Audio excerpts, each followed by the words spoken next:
आता ह्या 4 स्टेज ज्या मी आपणास समजून सांगितल्या, या 4 स्टेजमध्ये जे वेगवेगळे हार्मोन्स या ठिकाणी आपल्याला मदत करतात त्यांच्याबद्दलही आपण समजून घेणं गरजेचं आहे. फर्स्ट स्टेज जी प्रिमेटिव्ह जर्म सेल्स असतात या सेमिनिफरस ट्यूब्यूलच्या आतल्या बाजूला असतात. या ठिकाणी 46 क्रोमोझोम्सची 23 एक जोडी 23 असे 46 क्रोमोझोम्स आहेत. स्टेज ऑफ प्रोलिफरेटिव्ह स्टेजमध्ये प्रिमेटिव्ह जर्म सेल्समध्ये मायटोटिक डिव्हिजन होतं. मायटोटिक डिव्हिजन झाल्यामुळे त्यांच्यापासून सेम 46 क्रोमोझोमच्या 2 जोड्या तुम्हाला मिळालेल्या आहेत. ह्या मायटोटिक डिव्हिजन्स झाल्यानंतर हे जे काही सेल्समधून जे काही स्ट्रक्चर डेव्हलप झालेलं आहे, हे डेव्हलप झालेलं स्ट्रक्चर तुमच्या lumen of the seminiferous ट्यूब्यूल्सच्या ल्युमेनकडे migrate व्हायला लागतं, पुढे सरकायला लागतं. ह्या स्टेज ऑफ प्रोलिफरेशनमध्ये आपल्याला मदत करत असते FSH हार्मोन आणि LH hormone, follicular stimulating hormone आणि GH that is growth hormones. हे 2 महत्त्वाचे हार्मोन्स या ठिकाणी आपल्याला या प्रोसेसमध्ये मदत करत असतात. यानंतरची जी ग्रोथची जी स्टेज आहे, स्टेज ऑफ ग्रोथ जी आहे, या स्टेजमध्ये प्रायमरी स्पर्मॅटोसाइटची वाढ झालेली असते आणि ह्या प्रायमरी स्पर्मॅटोसाइटची वाढ होण्यासाठी आपल्याला मदत कोण करतं, तर टेस्टोस्टेरॉन मदत करतो, ग्रोथ हार्मोन मदत करतो. हा टेस्टोस्टेरॉन कुठं तयार झाला असतो, हा लायडिक सेल्समध्ये तयार झाला असतो. सो पहिल्या स्टेजमध्ये तुम्हाला GH मदत करतो, ग्रोथ हार्मोन मदत करतो, FSH मदत करतो. तर स्टेज ऑफ ग्रोथमध्ये तुम्हाला सर्वात महत्त्वाचा हार्मोन, अत्यंत आवश्यक असणारा हार्मोन्स दॅट इज टेस्टोस्टेरॉन, या ठिकाणी growth hormones, testosterone growth hormones हा तुम्हाला स्टेज ऑफ ग्रोथमध्ये प्रायमरी स्पर्मॅटोसाइटची वाढ करण्यासाठी मदत करत असतो. आता हे वाढ झालेले जे प्रायमरी स्पर्मॅटोसाइट्स आहेत, हे मग आता मियोटिक डिव्हिजन्स आता 23 पहिल्या टप्प्यामध्ये secondary spermatocytes 46 is converted into 23 secondary spermatocytes is converted into spermatids. तर ही त्यांची 23 ची जोडी तयार झाली, 23 आणि दुसऱ्या 46 पासून 23 यासाठी सुद्धा महत्त्वाचा हार्मोन जो या ठिकाणी मदत करतो, तर तो असतो testosterone growth hormone. So stage of growth, stage of maturation, या दोन्ही स्टेजमध्ये सर्वात महत्त्वाचा हार्मोन्स या ठिकाणी आवश्यक जो असतो आणि जो मदत करत असतो तो म्हणजे तुमचा टेस्टोस्टेरॉन हार्मोन. म्हणून स्पर्मॅटोजेनेसिसच्या प्रोसेसमध्ये सर्वात जास्त महत्त्व कोणाचं आहे, तर ते म्हणजे तुमच्या टेस्टोस्टेरॉन हार्मोनचं. प्रायमरी स्टेजमध्ये प्रिमिटिव्ह जर्म सेल्सच्या वेळेस त्याला कन्व्हर्जन करून त्याचं ल्युमिन्स ऑफ द तुमच्या सेलकडे घेऊन जाण्यासाठी पहिल्यांदा मदत कोण करतो, तो ग्रोथ हार्मोन मदत करतो, GH मदत करतो. आणि जेव्हा तुम्ही ग्रोथ स्टेजमध्ये पुढे सरकायला लागता, मॅच्युरेशन स्टेजमध्ये पुढे सरकायला लागता, तर या दोन्ही स्टेजमध्ये तुम्हाला जर कोणता महत्त्वाचा हार्मोन्स मदत करत असतो, तर तो म्हणजे testosterone growth hormone that is very important hormone which is required for the process of spermatogenesis. यानंतर जसं मी तुम्हाला सांगितलं की स्पर्मॅटोजेनेसिस, आता स्पर्मॅटोजेनेसिसची फॉर्मेशनच्या प्रोसेसमध्ये स्पर्मॅटिडचे विभाजन व्हायला लागतो आणि स्पर्मॅटोझोआची निर्मिती झालेली आहे. ही जी स्पर्मॅटोझोआची निर्मिती झालेली आहे त्याला आपण म्हणतो की स्पर्मॅटोजेनेसिसची प्रोसेस. आपण from a primitive germ cells to the स्पर्मॅटिडचे विभाजन होऊन स्पर्मॅटोझोआ झालेला असतो, त्या प्रोसेसला आपण स्पर्मॅटोजेनेसिस म्हणतात. या प्रोसेसमध्ये तुम्हाला टेस्टोस्टेरॉन मदत करते आणि इस्ट्रोजन सुद्धा मदत करतात. तर आता ही लास्ट स्टेज जी आहे ती आहे स्टेज ऑफ स्पर्मॅटोजेनेसिस. आता ट्रान्सफॉर्मेशन झाली, पुढे हे सरकत आलेले आहेत. आता ट्रान्सफॉर्मेशन नंतर आहे स्टेज ऑफ स्पर्मॅटोजेनेसिस. सो हा जो आहे हा कंडेन्सेशन ऑफ, या ठिकाणी काय होतं तर कंडेन्सेशन होतं. जे काही न्यूक्लिअर मटेरियल असतं तुमच्या स्पर्ममध्ये, जे काही न्यूक्लियस असतो त्या ठिकाणी असणाऱ्या न्यूक्लिअर मटेरियलचं कंडेन्सेशनची प्रोसेस होते आणि फॉर्मेशन ऑफ ॲक्रोझोम्स. आता ह्या न्यूक्लियसची प्रोसेस व्हायला लागते, कंडेन्सेशनची प्रोसेस होते आणि आता ह्या स्पर्मला एक विशिष्ट आकार यायला लागतो. विशिष्ट आकार येतो, ॲक्रोझोम त्याचं हेड तयार होतो. मायटोकॉन्ड्रिया, ज्यामध्ये तुमच्या जो न्यूक्लियस असतो, मेन बॉडी असते त्यामध्ये मायटोकॉन्ड्रिया, स्पायरल फिलामेंट्स आणि मग एक स्ट्रक्चर ऑफ टेल तयार होतं.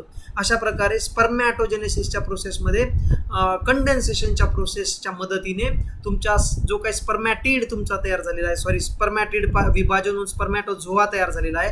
हा स्पर्मॅटोझोआ पुढे स्पर्मॅटोजेनेसिसच्या प्रोसेसमध्ये जाऊन एका स्पर्मचं स्वरूपमध्ये तो कन्व्हर्जन होतो आणि जे काही अनवॉन्टेड सायटोप्लाझम्स आहेत, एक्झोजिनस रिम त्याला बाहेर केलं जातं आणि मग हा तयार होतो परिपक्व असा स्पर्म. हा तयार झालेला परिपक्व असा sperm lumen of the seminiferous ट्यूब्युल्समध्ये ते जातात, सोडले जातात. ह्या प्रक्रियेला म्हणतो आपण spermiation. So understood the process of spermatogenesis, the process of spermination, that is spermiation ना, it is a spermination. स्पर्मिनिएशन मध्ये जे मॅच्युअर झालेले तुमचे स्पर्म आहेत हे सेमिनिफेरस ट्युब्युल्स मध्ये सोडल्या जातात. सेमिनिफेरस ट्युब्युल्स मध्ये आता ते सोडल्या जातात ज्यांना आता पुढे सरकायचं असतं. अशा पद्धतीने ही प्रोसेस आहे, the process of formation of sperm from a primitive germinal epithelial cells.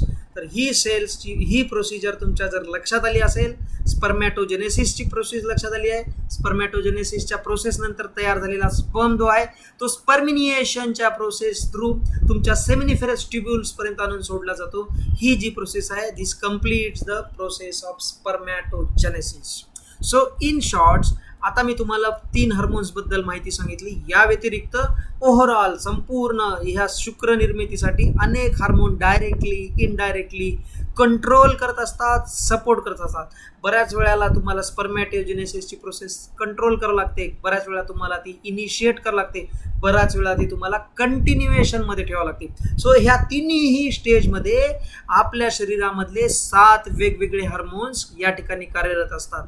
हे 7 हार्मोन्स वेगवेगळ्या पद्धतीने काम करून शुक्र निर्मितीमध्ये फार मोठं काम त्यांचा वाटा असतो आणि ते महत्त्वाचं त्या ठिकाणी काम करत असतात. हे 7 हार्मोन्स कोणते आहेत हे मी आपणास थोडक्यात सांगतो. First, follicular stimulating hormone, that is FSH. Second, most importantly ज्याबद्दल आपण डिस्कस केलं, टेस्टोस्टेरॉन हार्मोन. थर्ड, इस्ट्रोजन, हे पण मी तुम्हाला सांगितलं शेवटच्या स्टेजमध्ये, importance of estrogen. Luteinising hormone, अत्यंत महत्त्वाचा hormone. LH, luteinizing. GH, growth hormone. Inhibin, काही गोष्टी इनहिबिट कराव्या लागतात. ॲक्टिव्हिन, काही गोष्टी ॲक्टिवेट कराव्या लागतात. सो ह्या 7 संप्रेरकाच्या मदतीने द प्रोसेस ऑफ स्पर्मॅटोजेनेसिस ही वर्थ व्हाईल योग्य प्रकारे काम करत असते. मी पुन्हा हे 7 हार्मोन्सचे नाव सांगतो तुम्हाला. Follicular stimulating hormone, testosterone, oestrogen, luteinising hormone, growth hormone, inhibin, activin. हे 7 हार्मोन्सच्या मदतीने प्रोसेस ऑफ स्पर्मॅटोजेनेसिस ही आपल्या शरीरामध्ये कार्यरत होत असते.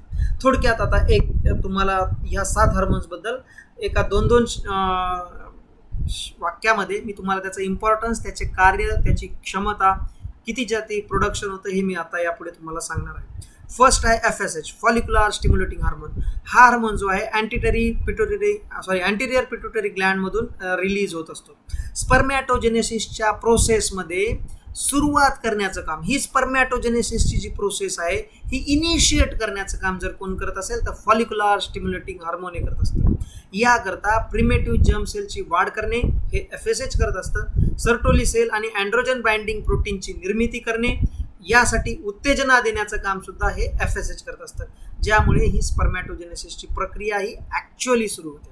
सो आय रिपीट, हा FSH हार्मोन हा अँटेरियर पिट्युटरी ग्लँडमधून निघणारा हार्मोन्स आहे. स्पर्मॅटोजेनेसिसची प्रोसेस सुरुवात करण्यासाठी, इनिशिएट करण्यासाठी FSH हार्मोनचं काम अत्यंत महत्त्वाचं आहे. त्यामुळे ह्याचं काम समजून घेणे महत्त्वाचं आहे. जर तुम्हाला अझोस्पर्मिया लक्षात आला तर अशी कंडिशन का आहे तर कदाचित FSH हार्मोन्स त्या ठिकाणी त्याचं काम कार्यरत योग्य प्रकारे करत नसावा. त्यामुळे जे काही प्रिमेटिव्ह जर्म सेल्स आहे त्याची वाढ करणे, सर्टोली सेल्सला अँड्रोजन बाइंडिंग प्रोटीनची निर्मिती करायला उत्तेजित करणे, ज्यामुळे स्पर्मॅटोजेनेसिसची प्रक्रिया ही सुरू होत असते. ओव्हरऑल त्याचे जे रिलीज असतं प्युबर्टीच्या अगोदर तो 0 to 5 ml/ml हे त्याचं प्रमाण आहे.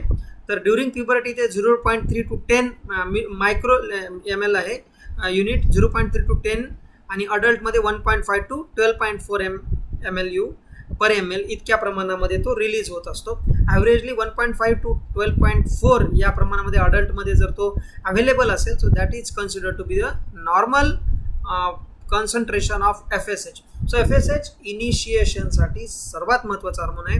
अशा पद्धतीने एक हार्मोन्स आपण आता समजून घेणार आहोत. पहिला हार्मोन मी आपल्याला समजून सांगितला FSH. असे एकूण 7 हार्मोन्स आहेत. या 7 हार्मोन्सचा खूप मोठा रोल आहे या स्पर्मॅटोजेनेसिसची प्रक्रिया व्यवस्थितपणे पार करण्यामध्ये. आपल्याला हे 7 हार्मोन्सचा व्यवस्थित अभ्यास या ठिकाणी करायचा आहे. आज आपल्याला फक्त मी FSH या हार्मोनबद्दल थोडक्यात माहिती सांगितलेली आहे आणि टेस्टिक्युलर फंक्शन्स आपण समजून घेण्यासाठी स्पर्मॅटोजेनेसिसची प्रोसेस कशा पद्धतीने होते, त्यासाठी कोणते हार्मोन्स कार्यरत होतात, हा विषय मी आपल्याला या ठिकाणी गेल्या काही वेळापासून समजून सांगण्याचा प्रयत्न